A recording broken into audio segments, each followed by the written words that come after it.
Today we are going to learn how to easily solve the last corner piece of the Rubik's Cube. This part is usually difficult for many, but I will walk you through it step by step. If it helped you, I will be happy if you like it and subscribe to see more tutorials. First of all, we need to count the number of unsolved corners, which here is one corner, and then you need to rotate another corner to the left. And then completely scramble the Rubik's Cube and solve it to eliminate possible errors.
Well, now you know how to solve the last corner of the Rubik's Cube.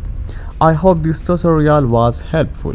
If you have any question or encounter any problems, be sure to leave a comment and I'll answer. Don't forget to like the video and subscribe for future tutorials. Thanks for stopping by.